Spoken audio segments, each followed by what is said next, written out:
They told me I was losing my mind. My own husband, the man I shared 52 years with, stood in our kitchen last Tuesday morning and laughed when I forgot where I put my glasses. Not a gentle laugh, not the kind that says we are in this together, but the kind that cuts through you like winter wind through a cracked window. He laughed and said the words that still echo in my head every single night when I close my eyes. "Lock her away," he said to his brother on the phone, thinking I was in the garden. "She does not even remember her own name half the time. It will be easy." And maybe you are sitting there right now, watching this, and you know exactly what I am talking about. Maybe you have seen that look in someone's eyes, that moment when they stop seeing you as a person and start seeing you as a problem to be solved, a burden to be managed, an inconvenience to be hidden away. Maybe you have felt your own mind slipping, felt the panic of reaching for a word that used to come so easily, felt the shame of asking the same question twice, and seeing the frustration flash across a loved one's face. Maybe you are scared. So scared because you know what Alzheimer's can do. You have watched it happen to others, and now it is happening to you or someone you love, and you feel so desperately alone in this nightmare. I understand that fear. I have lived it every single day for the past 3 years since my diagnosis. But what I am about to tell you, what happened in that courtroom 6 weeks ago, it changed everything. And if you stay with me, if you let me share this story with you, I promise you will see that even when they try to take everything from us, even when they think we are too far gone to fight back, we still have power. We still have a voice. We still matter. And before I go any further, before I tell you exactly how I caught him and what I did about it, I want you to know something important. This channel exists for you. Every video I make, every story I share, it is all for people who feel invisible, who feel like their voice does not count anymore, who are fighting this disease or watching someone they love fight it. If this resonates with you, if you want to be part of a community that understands what you are going through, I would be so honored if you would subscribe right now. Not because I need the numbers, but because every subscription tells me there is one more person out there who refuses to disappear, who refuses to give up, who is still fighting. So please, take a moment and click that subscribe button. Join us. Let me walk this journey with you, because what I am about to tell you, it is going to show you that we are so much stronger than they think we are. My name is Eleanor, and I am 74 years old. I have Alzheimer's disease. Stage 2, they call it, though I am not entirely sure what that means, except that some days I remember everything with crystal clarity, and other days I wake up confused about whether it is morning or evening, whether I already ate breakfast, or if that was yesterday. The disease does not follow rules. It does not announce itself politely. One moment I am fine, talking about the garden, remembering the names of all my roses, the Queen Elizabeth and the Mr.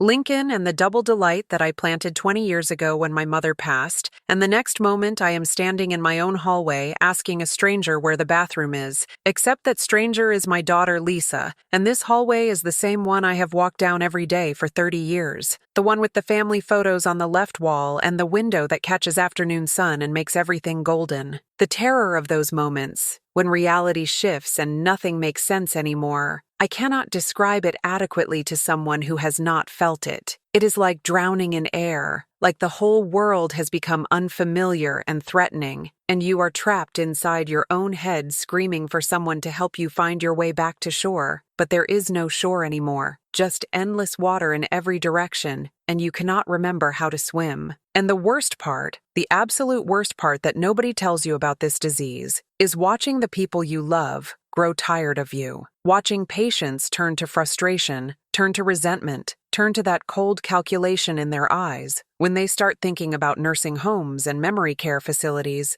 and what will be easiest for them, not for you, but for them. I was not always like this. I need you to understand that. I need you to see who I was before the fog rolled in, because that woman is still in here somewhere, buried under layers of confusion and fear, but still fighting, still present, still deserving of dignity and respect. 3 years ago, before the diagnosis, I was sharp as a tack. I taught second grade for 32 years at Jefferson Elementary School on Maple Avenue downtown. I knew every single student's name, their parents' names, their siblings, their birthdays, their favorite subjects, which ones struggled with math and which ones loved reading hour. I could recite poetry from memory: Wordsworth, Dickinson, Frost, All the great ones. I ran the church bake sale every single year and never forgot an ingredient or a recipe. Could tell you exactly how much flour goes in my famous apple pie and why you have to use cold butter for the crust. I organized our family reunions, kept track of everyone's schedules, remembered anniversaries and graduations, and every important date for our entire extended family. I was the one everyone came to when they needed to remember something because Eleanor never forgets. That is what they used to say at every gathering, every holiday. Eleanor never forgets. Ask Eleanor, she will know. The irony of that now, it would be funny if it was not so heartbreaking, if it did not cut me open every single time I think about it. The woman who never forgot now cannot remember if she took her pills this morning or if that was yesterday morning. The woman who could recite entire poems now struggles to find the word for that thing you use to unlock doors, that metal object that turns in the lock, the word that hides from me and makes me point and gesture like a child who has not learned language yet until someone finally says, "Key, Eleanor, it is called a key." And then I feel so foolish, so ashamed, because of course it is a key. How could I forget something so simple, so basic, so fundamental to daily life? And every time that happens,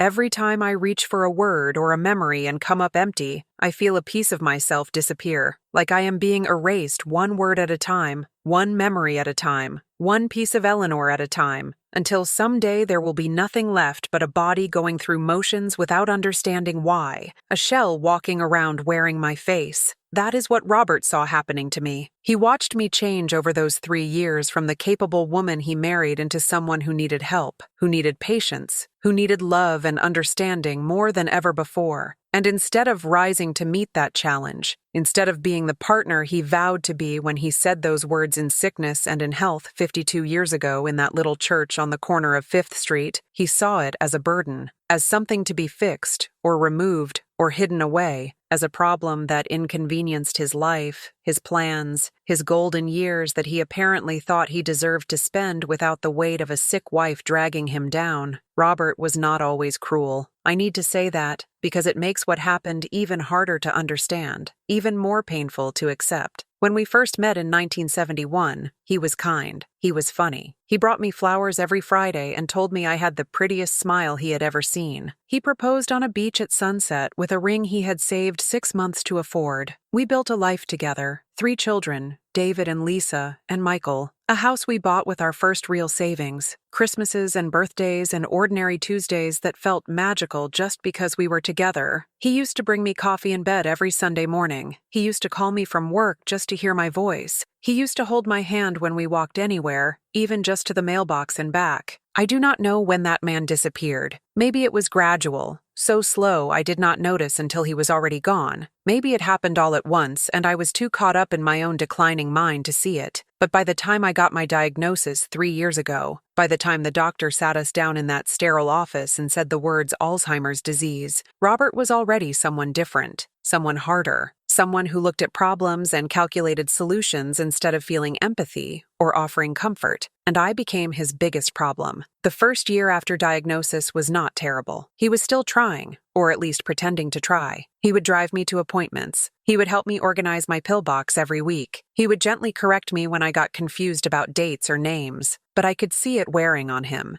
I could see the frustration building every time I asked him the same question twice. Every time I forgot we had already eaten dinner. Every time I could not remember what day it was or where we were supposed to be. The sighs got longer. The corrections got sharper. The gentleness disappeared little by little until all that was left was impatience and irritation and the sense that I was failing some test I did not even know I was taking. By the second year, he stopped pretending. He stopped driving me to appointments and told Lisa she needed to do it instead. He stopped helping with my pills and left them on the counter for me to figure out myself, which led to me taking the wrong doses or forgetting them entirely, until Lisa set up a system with alarms and phone calls. He stopped correcting me gently and started snapping at me, raising his voice, treating me like a misbehaving child instead of his wife who was sick and scared and trying her best to hold on to herself. He started making decisions without asking me, what we would eat for dinner, whether we would go to church on Sunday, which television program we would watch in the evening. Small things at first, easy to dismiss as him just taking care of things, being helpful. but then bigger things. He canceled my book club membership without telling me because he said it was too much for me to handle. He called my sister Margaret in Florida and told her not to visit anymore because I got too excited and confused afterward, and it made things harder for him, not for me, for him. He started talking about me in third person, even when I was sitting right there in the same room. She cannot handle that anymore, he would say to the doctor during appointments while I sat there like a ghost. She gets agitated easily. She does not sleep well. She wanders sometimes at night. Always she, never you, never Eleanor, like I had already disappeared, like I was already gone and this was just the formality of waiting for my body to catch up with my mind. But I was still there. I am still here. That is what people do not understand about this disease, what they do not teach you in all those pamphlets and support groups and doctor visits. We are still in here, still feeling everything, still aware of how we are being treated, still mourning every piece of ourselves that slips away. The forgetting is awful, yes, but the knowing that you are forgetting, the being conscious of your own decline, the watching yourself disappear while everyone around you acts like you are already gone, that might be even worse. I would catch glimpses of myself in mirrors and not recognize the old woman staring back with gray hair and uncertain eyes and trembling hands,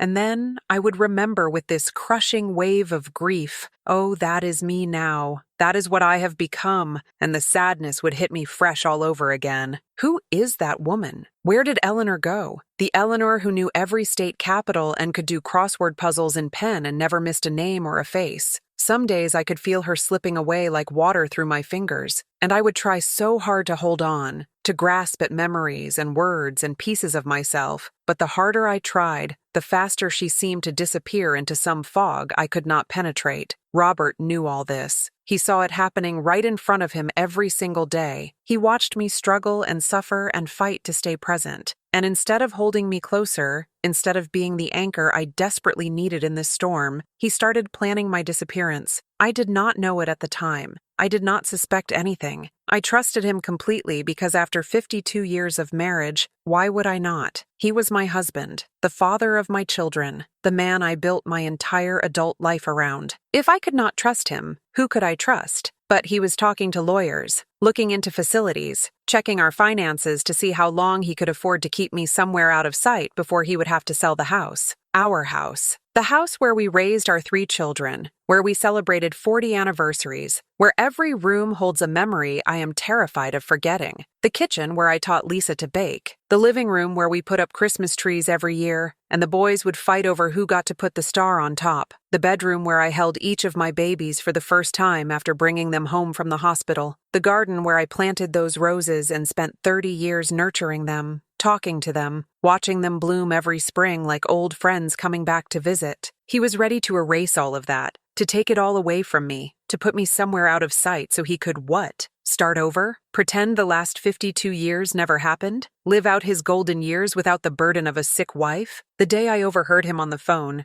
the day everything changed, I was supposed to be in the garden. It was a Thursday in early November, mid-morning, one of those perfect autumn days where the sun is bright, but the air is crisp, and you can smell winter coming, but it is not here yet. Cold enough that I needed my cardigan, the blue one with the deep pockets that Lisa gave me 3 Christmases ago, but sunny enough that I wanted to check on my roses before the first frost came and took them away for another year. I had gone outside through the kitchen door like I did every day, a routine I had followed for so many years it was automatic, even when my memory failed me in other ways. Down the 3 wooden steps that Robert built himself 20 years ago, the ones that creak on the left side, along the stone path that winds through the flower beds, past the herb garden where I grow rosemary and thyme and basil in the summer, toward the rose bushes that I have tended for 3 decades like they were my children, each one special, each one with its own personality and needs and beauty. But then I realized I forgot my pruning shears. They were sitting on the kitchen counter where I had left them the day before after deadheading some late-blooming flowers. Such a small thing. Such an ordinary mistake that anyone could make, Alzheimer's or not. But that small mistake, that moment of forgetting something so simple, it changed everything. It saved my life. It gave me the evidence I needed to protect myself. If I had remembered those shears, if I had not needed to go back inside,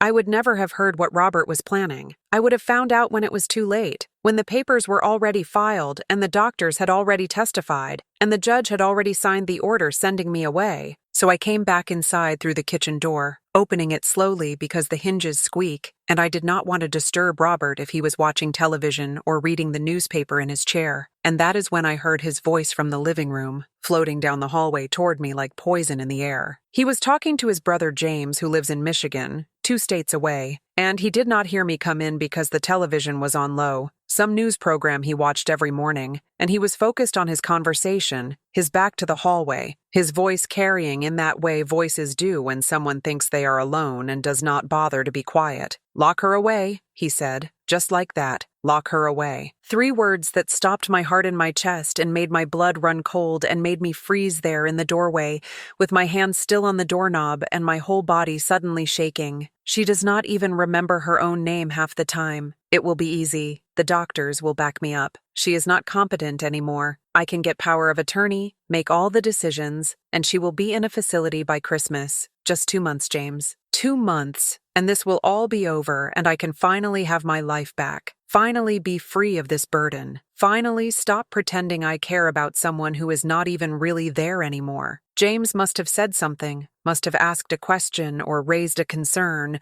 or maybe even tried to talk him out of it, because there was a pause, and then Robert laughed. That laugh. I will never forget that laugh as long as I live, however long that might be with this disease eating away at my brain, however much time I have left before I become the shell he already thinks I am. It was not a kind laugh. It was not even a sad laugh, like someone making a difficult decision they wish they did not have to make. It was dismissive, cruel, casual, the kind of laugh you give when something is so absurdly easy that you cannot believe anyone would question it. Like he was talking about getting rid of an old car or throwing away broken furniture, not committing his wife of 52 years to a nursing home against her will. I know, he said, but what choice do I have? I cannot take care of her forever. She is only going to get worse. And honestly, James, she is not even really Eleanor anymore. That woman is gone. This is just a shell walking around wearing her face. Why should I be trapped taking care of a shell? A shell. That is what I had become to him. Not a person with a disease. Not his wife who was suffering and scared and fighting every single day to stay present. Not the mother of his children or the woman who stood by him through every difficulty we ever faced together. A shell. Something empty. Something disposable. Something that could be thrown away without guilt because the real Eleanor was already gone. So, what did it matter what happened to what was left? I stood there listening to my husband, the man I loved and trusted more than anyone else in the world, discuss my future like I was a piece of furniture he was donating to charity. And something inside me that had been bending for 3 long years, bending under the weight of this disease, and the fear, and the isolation, and the slow disappearance of myself,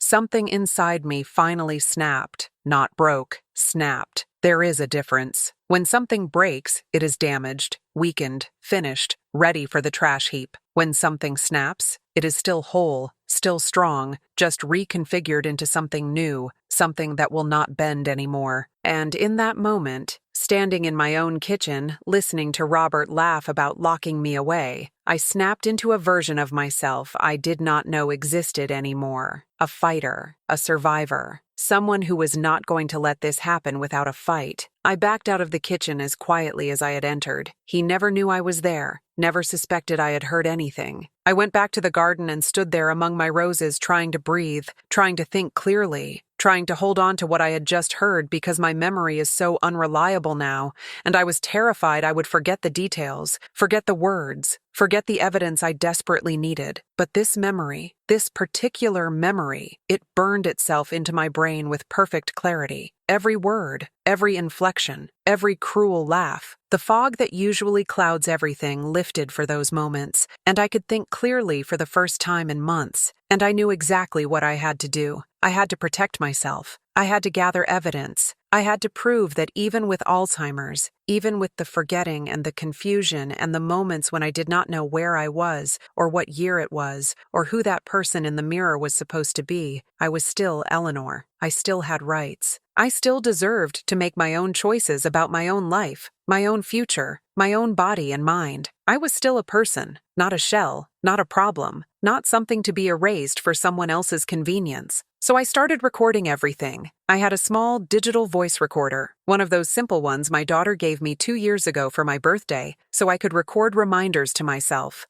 Take your medication at 8 in the morning. Water the plants on Monday and Thursday. Call Susan on her birthday, which is March 15th. Simple things to help me navigate days when my memory failed me, when I would wake up and not know if I had already done something, or if I was just remembering doing it yesterday or last week, or maybe never at all. The device was small enough to fit in my palm, silver-colored with a red recording button that was easy to find even when my hands were shaking or my vision was blurry. Lisa showed me how to use it, how to press record, how to play back what I had captured, how to delete things I did not need anymore. She meant it as a tool for my independence, a way to help me remember appointments and tasks and important information. She never imagined I would use it to save my own life, but I started using it differently. Every morning I would check to make sure it was charged, plugging it into the wall outlet in the kitchen overnight so it would be ready. I would keep it in my cardigan pocket, the deep pocket on the right side where it would not fall out, always on, always recording, and I caught everything. Every dismissive comment Robert made when he thought I was not paying attention or would not remember anyway. Every time he spoke to me like I was stupid or incompetent or a child who needed everything explained in simple words and loud voices. Every conversation he had about me when he thought I could not hear or would not understand or would not care, because what did it matter what a confused old woman thought about anything? Weeks and weeks of evidence piled up on that little device. I would listen to the recordings every night after Robert went to bed, sitting in the bathroom with the door locked and the fan running so he could not hear, playing back his voice, his words, his plans. Some nights I cried listening to the things he said. Other nights I got angry, so angry that my hands would shake and my heart would pound, and I would have to remind myself to breathe, to stay calm, to keep gathering evidence, to not confront him yet because I needed more. I needed enough to make sure no judge could dismiss it or explain it away. And some nights I just felt numb, listening to this man I thought I knew talk about me like I was garbage he needed to dispose of, like 52 years of marriage meant nothing, like I was already dead, and he was just waiting for my body to catch up with what he thought was left of my mind. Maybe you are wondering if that was legal. Maybe you are thinking I should not have done it, that it was wrong to record someone without their knowledge, that there are laws about that kind of thing. But let me ask you something, and I want you to really think about this. When someone is planning to take away your freedom, your home, your entire life, when someone who is supposed to love and protect you is instead plotting to have you declared incompetent and locked away, do you wait politely for them to do it? Do you trust the system to protect you when that system is designed by people who do not understand what it is like to live with this disease? People who see someone with Alzheimer's and automatically assume incompetent, automatically assume the family knows best, automatically assume we do not deserve a say in what happens to our own lives and bodies? I did what I had to do. I protected myself the only way I knew how, and I would do it again without hesitation because those recordings,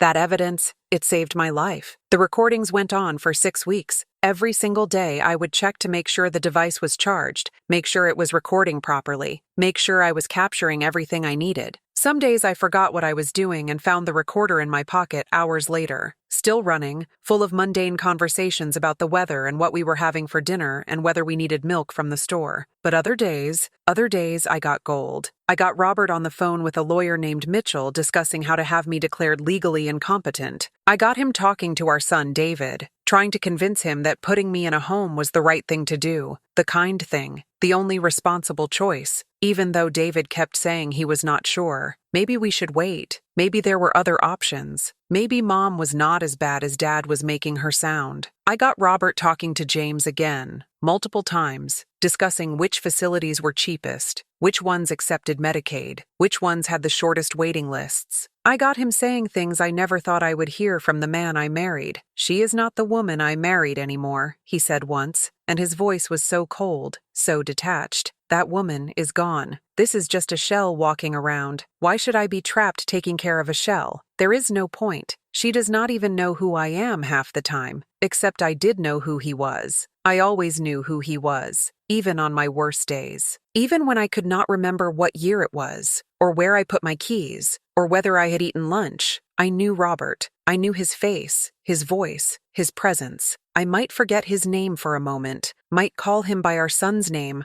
or struggle to find the word husband, but I knew him. I always knew him, and he knew that. He knew I was still in here, still aware, still suffering. He just did not care anymore. Or maybe he cared, but his desire for freedom, for an easier life, for a future that did not include taking care of a sick wife, maybe that desire was stronger than whatever love or loyalty or basic human decency he had left. There were moments during those 6 weeks when I thought about confronting him, about playing back the recordings and demanding to know how he could do this, how he could say those things, how he could plan my future without including me in the conversation. But I did not. Some instinct, some survival mechanism I did not even know I possessed, told me to wait, to gather more evidence, to be patient, to build a case so strong that nobody could dismiss it or explain it away or claim I was confused or misunderstanding. And that instinct was right, because 2 weeks before Christmas, on a cold December morning that smelled like snow, Robert filed the papers. He petitioned the court to have me declared legally incompetent and to grant him full power of attorney and full guardianship over me. He wanted control of everything, my medical decisions, my finances, where I lived, what I ate, when I slept, who I could see, everything. And according to the law, according to the way these things usually go, he probably would have gotten it. A man married for 52 years to a woman with diagnosed Alzheimer's, claiming he just wants to take care of her, claiming it is too difficult for her to make decisions on her own, claiming he has her best interests at heart. The court would have believed him. They almost always do. The system is built that way, built to trust families, built to assume that husbands and wives and children have the best intentions, built to move quickly and efficiently because there are so many cases and so little time. And why would anyone question a devoted spouse who is clearly overwhelmed by the burden of caring for a sick partner? But I had my recordings, hours and hours of them. And I had my daughter Lisa, who I finally told everything to one afternoon when she came over to help me organize my medications. I sat her down at the kitchen table, the same table where we used to do homework together when she was little, where I taught her to write her name and sound out words and solve simple math problems, and I played her some of the recordings. I watched her face change as she listened to her father's voice. Confusion at first, then shock, then this bone-deep fury that made her hands shake. "Mom," she said, and her voice was breaking. "How long has this been going on? How long have you been dealing with this alone?" And I told her everything. The eavesdropping, the recordings, the plans Robert had been making, the things he had said about me, the way he talked about me like I was already dead. She cried. My strong, capable daughter who never cried, who handled every crisis with calm efficiency. She sat there at my kitchen table and cried like her heart was breaking. And then she got angry in that focused way that meant she was going to fix this, going to fight this, going to make sure I was protected. "We have to stop him," she said. "We have to fight this. I am going to find you the best lawyer we can afford." And she did. She found Patricia Chen, a woman in her 50s who specialized in elder law and who had seen too many cases like mine. Too many vulnerable people taken advantage of by family members who saw opportunity instead of obligation. Too many confused elderly people railroaded into nursing homes or stripped of their rights because someone decided they were not competent anymore. Someone who had financial motivations or selfish reasons, or simply could not handle the burden and chose the easy way out. Patricia listened to the recordings in her office, a small space with warm lighting and comfortable chairs and diplomas on the walls that told me she knew what she was doing. She took notes in a leather-bound notebook. She asked me questions, direct questions, looking me in the eye like I was a real person whose answers mattered. And when we finished, when she had heard everything and reviewed all the evidence, she looked at me across her desk and said something I will never forget. "Eleanor, you are more aware and capable than most people I talk to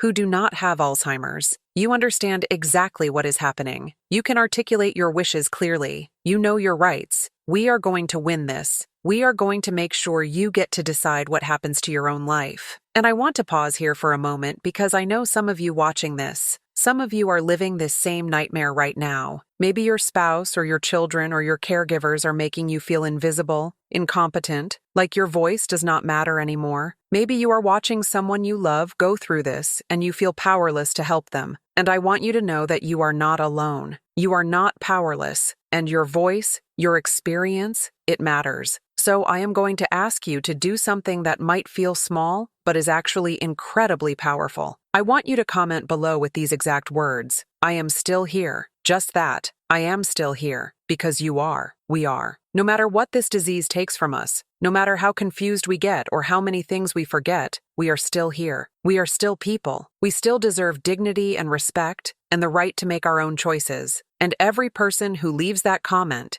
every person who stands up and says those words, it helps someone else who is watching feel less alone. It builds a community of people who understand, who see each other, who refuse to be invisible. So please, right now, scroll down and comment "I am still here." Let us see how many of us there are. Let us show the world we are not going away quietly. The hearing was set for January 9th. Robert did not know I had a lawyer until Patricia filed our response to his petition. I wish I could have seen his face when he got those papers, when he opened that envelope and realized I was not going to just let this happen, that I had been paying attention, that I had evidence, that I was fighting back. He came home that evening, and he was angry in a way I had never seen before in all our years together. "What do you think you are doing?" he said, not quite yelling but close, his voice tight and controlled in that dangerous way that meant he was furious, but trying not to show it. "You cannot handle this, Eleanor. You do not understand what is happening. You are confused. You are sick. I am trying to help you. I am doing what is best for you because you cannot do it yourself anymore." And I looked at him, this man I shared my whole adult life with, this man I thought I knew better than anyone,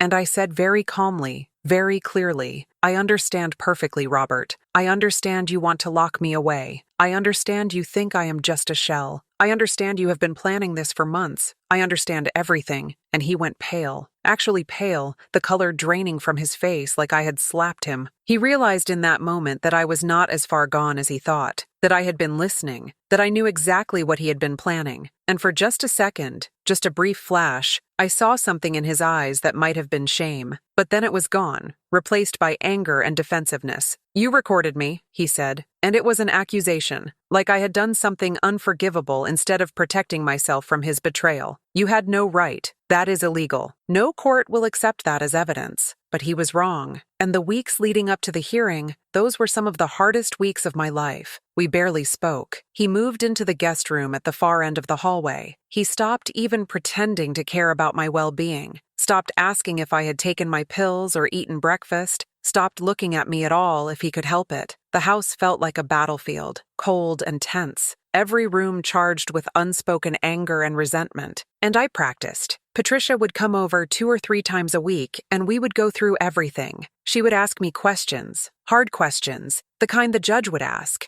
the kind that would determine if I was competent enough to make my own decisions. "What year is it, Eleanor? 2024? Who is the president?" I would tell her. "Can you tell me your address?" 1742 Maple Drive. "What did you have for breakfast this morning?" And sometimes I could answer that one perfectly, could describe the toast and jam and cup of tea in detail. Other times I would stumble, forget, feel the fog creeping in and panic rising in my chest, because what if this happened in court? What if I forgot something important and proved Robert right? But Patricia never made me feel stupid. She never made me feel less than. She would just say, "Okay, let us try again tomorrow, Eleanor. You are doing great. You are so much more capable than he wants anyone to believe." And she was right, because on the good days, on the days when my mind was clear, I was still sharp. I could still remember things, still reason through problems, still make decisions about my own life. The disease had not taken that from me yet. And even on the bad days, even when I was confused, I knew what I wanted. I knew I did not want to be locked away in some facility. I knew I wanted to stay in my home as long as possible. I knew I deserved to have a say in my own future. That clarity never wavered, even when everything else did. And then came the hearing. January 9th, the coldest day of the year, or at least it felt like it when I walked into that courthouse with Lisa on one side and Patricia on the other, both of them holding my arms like they were afraid I might disappear if they let go. The building was old, all marble and dark wood and echoing hallways that made me feel small and lost. Robert was already there in the courtroom with his lawyer, a man in an expensive suit who looked at me with what I can only describe as pity. "Poor, confused old woman," his expression said. "Does not even understand why we are all here. Probably thinks this is a social gathering." The judge was a woman in her 60s, Judge Sarah Martinez, and she had a kind face but serious eyes. Eyes that looked like they had seen too much suffering and were tired of it. She looked at me when I walked in, really looked at me, and I felt seen for the first time in so long. Not dismissed, not invisible, seen. Robert's lawyer went first. His name was Mitchell Grayson, and he was good at his job. I will give him that. He painted a picture of a woman who could not function, who was a danger to herself, who needed constant supervision and care that Robert could not provide at home. He had doctors testify, my own doctors, talking about my diagnosis and the progression of Alzheimer's and how it only gets worse, never better, how eventually I would need 24-hour care, how my cognitive abilities would continue to decline until I could not remember my own name, or feed myself, or use the bathroom without help. He made it sound like I was already there, already gone, like the Eleanor sitting in that courtroom was just an echo of a person, a shadow, something that looked human, but was not really there anymore. And Robert sat there nodding along, looking sad and burdened and like he was doing this noble thing, this hard thing, this necessary thing for my own good, because he loved me so much and just wanted to protect me. It made me sick, literally sick to my stomach, sitting there listening to them talk about me like I was not even present, like my thoughts and feelings and wishes did not matter, because I had a diagnosis that meant I was no longer capable of having valid thoughts or feelings or wishes. And I looked over at Lisa and she was crying quietly, and I wanted to reach over and tell her it was going to be okay, we were going to win this, but I could not because we were in court, and I had to sit still and be quiet and let the lawyers do their jobs. Then it was our turn. Patricia stood up and she was magnificent. She was calm and professional and absolutely ruthless in the best possible way. She asked the judge for permission to play some audio recordings,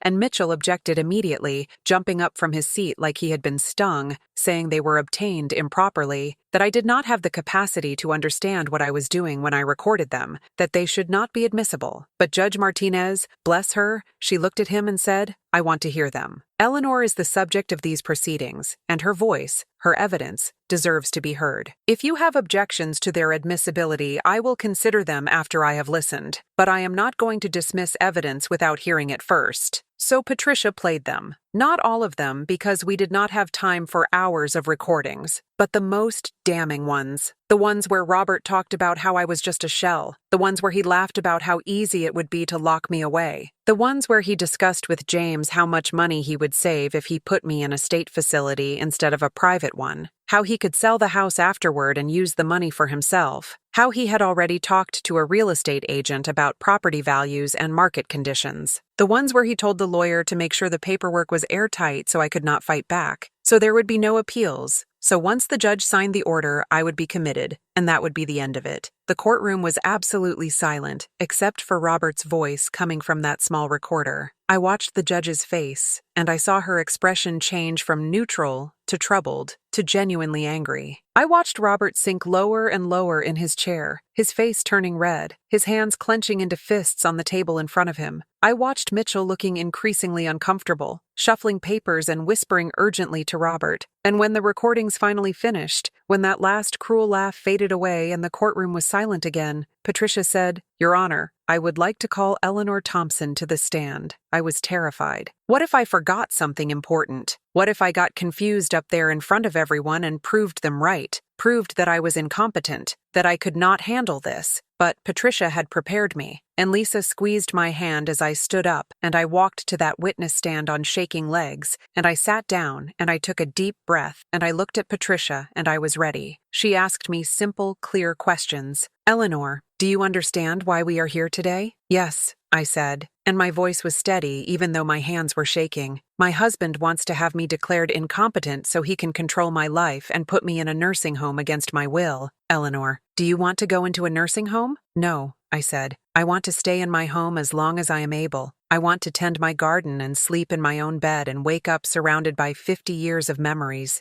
Eleanor, do you understand that you have Alzheimer's disease? Yes, I said. I have Alzheimer's. Some days are harder than others. Some days I forget things that should be easy to remember, but I am still capable of making decisions about my own life. I am still me. I am still Eleanor. I am still here. Robert's lawyer stood up and tried to trip me up. He asked me what year it was, and I told him 2024. He asked me who the president was, and I told him. He asked me what I had for breakfast that morning, and I paused, really trying to remember, searching through the fog for that specific memory. And finally I said honestly, I do not remember what I had for breakfast this morning, but I remember standing in my kitchen 3 months ago listening to my husband laugh about locking me away. I remember every word he said. I remember how it felt to realize the person I trusted most in the world was betraying me. I remember making the decision to protect myself. I remember all of that with perfect clarity. The courtroom actually gasped. It was like something from a movie, except it was real. It was my life,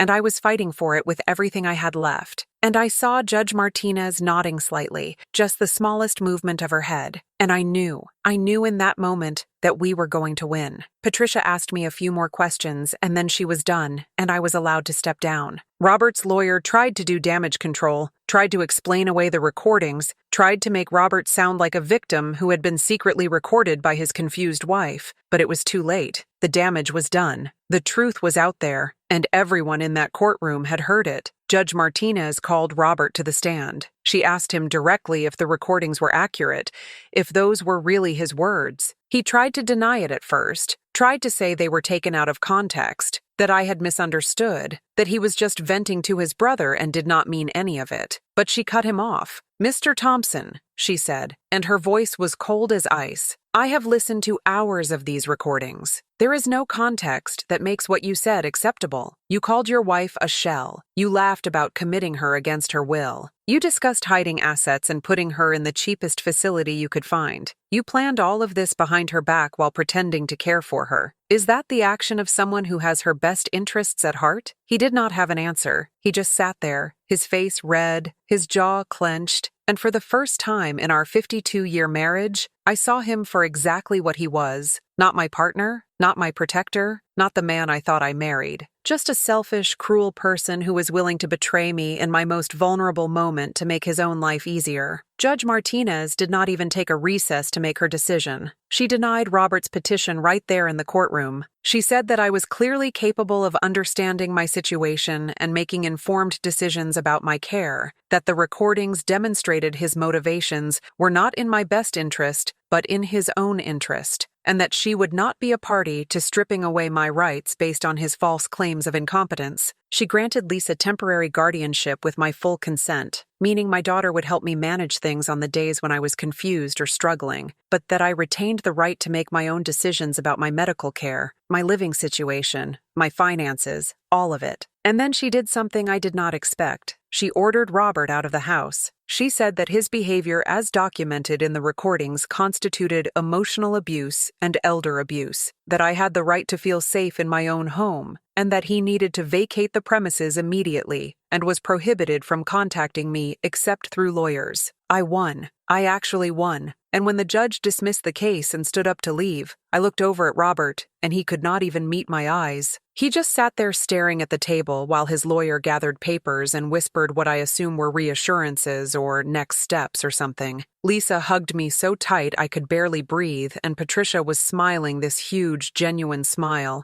and I felt this rush of something I had not felt in so long I had almost forgotten what it was. Power, agency, control over my own life. Proof that I still mattered, that I was still a person with rights and dignity and worth. But here is the thing. Here is the part that I need you to really hear. The part that changes everything you just heard. The part that made me understand the full depth of Robert's betrayal and the full scope of what he had been planning. The twist in this story, the revelation that recontextualizes every single thing I have told you so far. It did not come until after the hearing. It came 3 days later, on a gray Tuesday afternoon, when Lisa sat me down at that same kitchen table where Robert and I used to have breakfast every morning for 30 years, where we planned vacations and discussed our children's report cards and made decisions about our future together. She had papers spread out in front of her, financial documents and bank statements and legal files, and her face was pale, her hands shaking, her voice tight with barely controlled fury. "Mom," she said, and I could hear tears behind the words even though she was not crying yet. "I need to show you something. I need you to understand what he was really doing." And she showed me, document after document,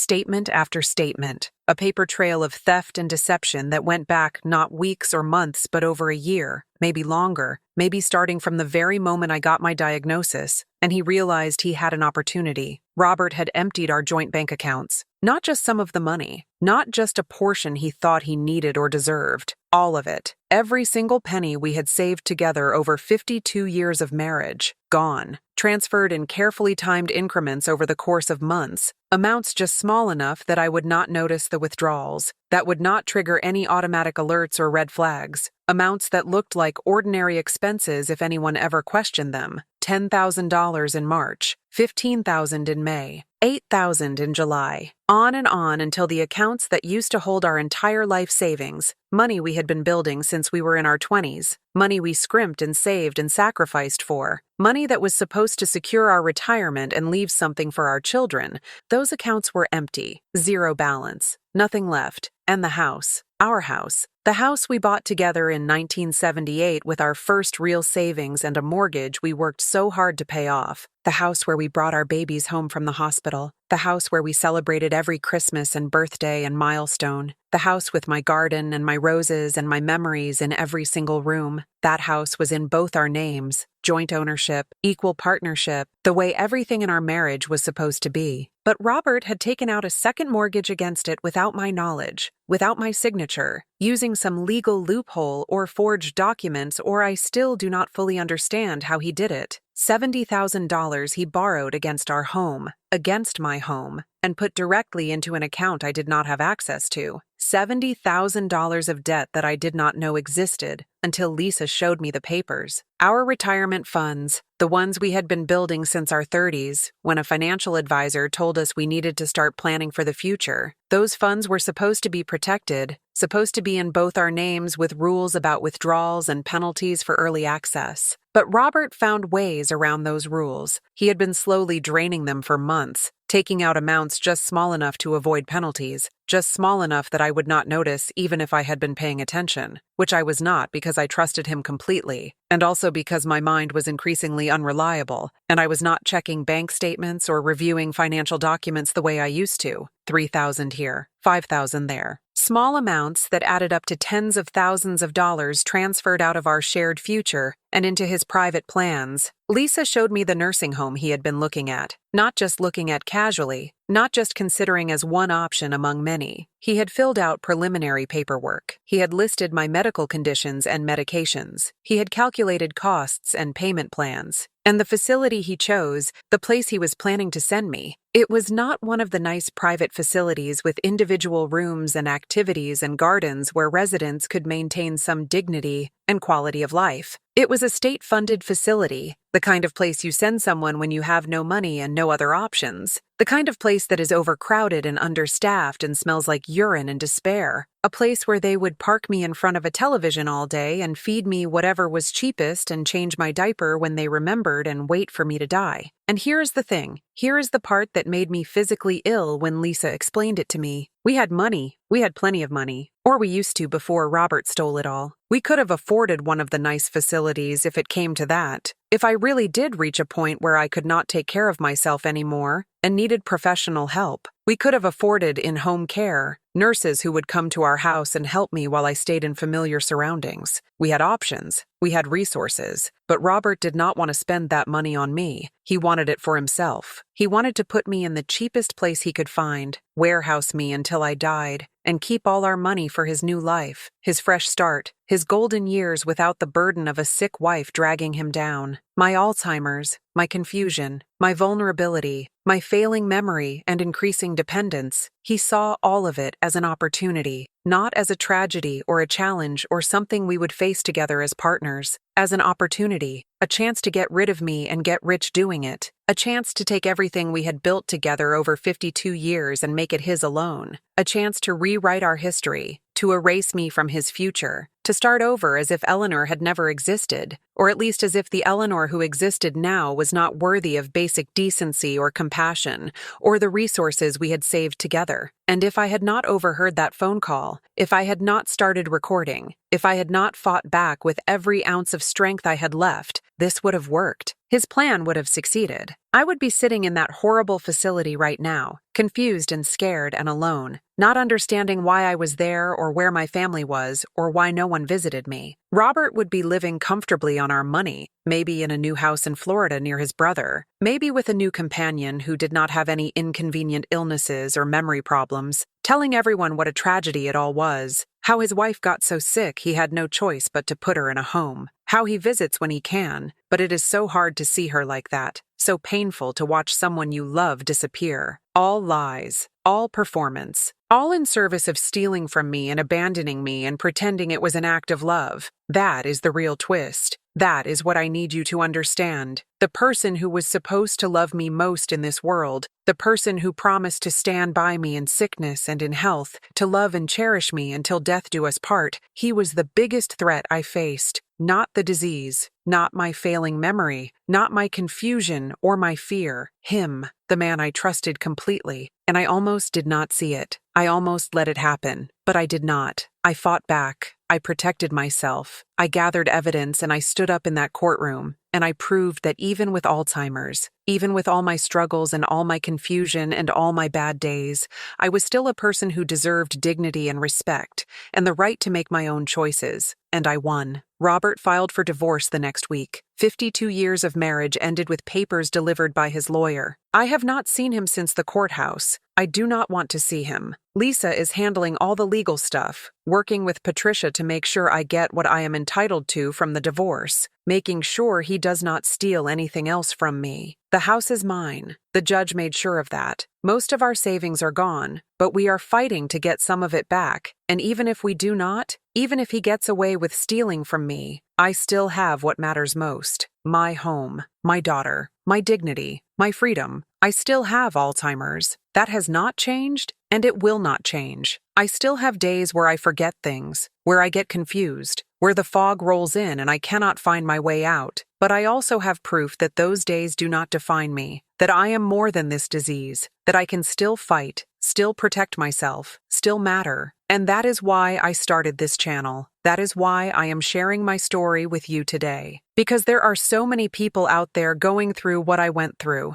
People who feel invisible. People who are being taken advantage of by family members or caregivers. People who think they have no power, no voice, no way to fight back. And I want you to know you are wrong. You do have power. You do have a voice. And you can fight back. If this story meant something to you, if it gave you hope, or strength or courage, or just made you feel less alone in whatever you are going through, I would be so honored if you would subscribe to this channel. This is not about numbers or views or any of that. This is about building a community of people who refuse to be invisible. People who understand that having Alzheimer's or any other condition does not make us less than, does not take away our rights, does not mean we should just accept whatever other people decide is best for us. When you subscribe, you are joining a family of fighters. You are saying, I matter. You are saying, I am still here, and I promise to keep showing up for you, keep sharing stories, keep fighting alongside you, for as long as this disease lets me. So please, click that subscribe button right now. Join us. Let us face this together. Let us prove to the world that we are not going away quietly, that we will not be erased, that we still have value and worth and voices that deserve to be heard. Every subscriber to this channel is another person saying I refuse to be invisible, another person saying my life has meaning, another person standing up and fighting back against a world that wants to put us in boxes and lock the doors and pretend we do not exist anymore. And I want you to know something else before I go. I want you to understand that this fight, this victory I had in that courtroom, it did not fix everything. I still have Alzheimer's. I still have terrible days where I wake up and do not know where I am or what year it is, or who the person looking back at me from the mirror is supposed to be. I still forget things I should remember. I still struggle with words that used to come easily. I still feel the fog creeping in at the edges of my mind, threatening to swallow me whole. This disease is still here, still progressing, still taking pieces of me away, one memory at a time.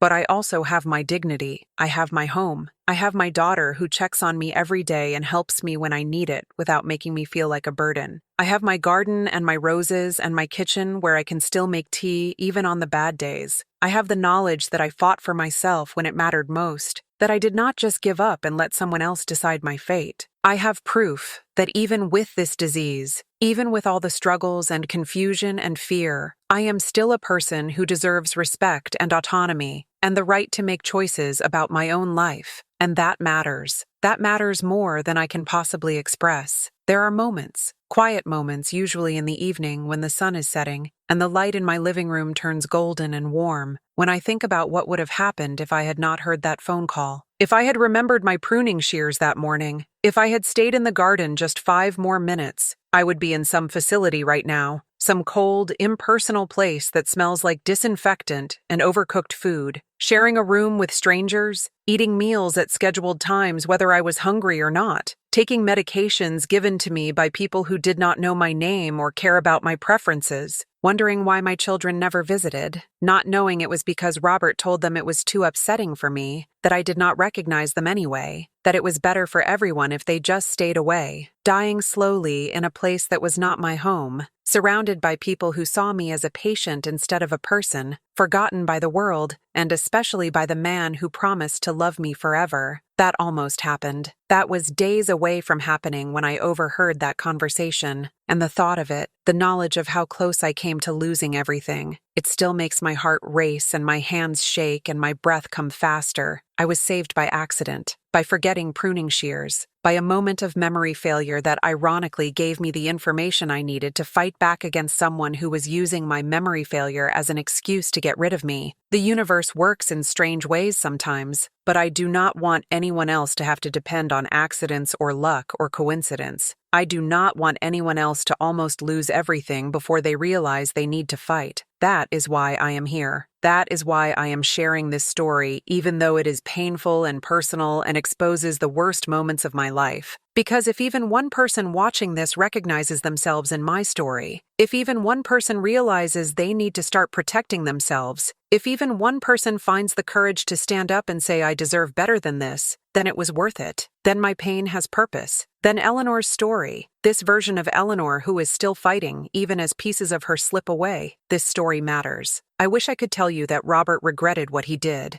that he apologized or showed remorse or tried to make amends, but he did not. The divorce papers came through his lawyer with no personal message, no acknowledgement of 52 years together, nothing but legal language about division of assets and termination of marriage. He moved to Florida to be near his brother James. I heard through Lisa that he tells people down there that I am in a nursing home, that my Alzheimer's got so bad he had no choice, that it was the hardest decision he ever had to make, but he visits me when he can. All lies. But that is who he is. That is who he was all along, and I just did not see it until the disease stripped away all his pretenses and revealed the truth underneath. I am not bitter, though. Or maybe I am a little bitter. I am human after all, but mostly I am grateful. Grateful that I found out who he really was before it was too late. Grateful that I had the clarity and strength to fight back. Grateful for my daughter and my lawyer and a judge who listened. Grateful for this channel and this community and everyone who watches and subscribes and comments and shares their own stories. Grateful to still be here, still be me, still be Eleanor, even if I am a different version of Eleanor than I used to be. I am Eleanor. I am 74 years old. I have Alzheimer's disease, and I am still here, still fighting, still refusing to disappear, and so are you. Never forget that. No matter what anyone tells you, no matter how hard things get, no matter how confused you feel or how much you have forgotten, you are still here. You still matter. You still deserve to be treated with dignity and respect. Thank you for watching my story. Thank you for being here with me through every word of this journey. Thank you for being part of this community we are building together, this family of people who refuse to be invisible or silenced or discarded. I will see you in the next video where I will share more of my experiences, more of what I have learned, more stories that I hope will help you feel less alone. Until then, remember, you are stronger than you think, you have more power than you know, and you are never, ever alone in this fight. We are in this together, all of us, and together we are unstoppable. This is Eleanor, signing off, and I am still here.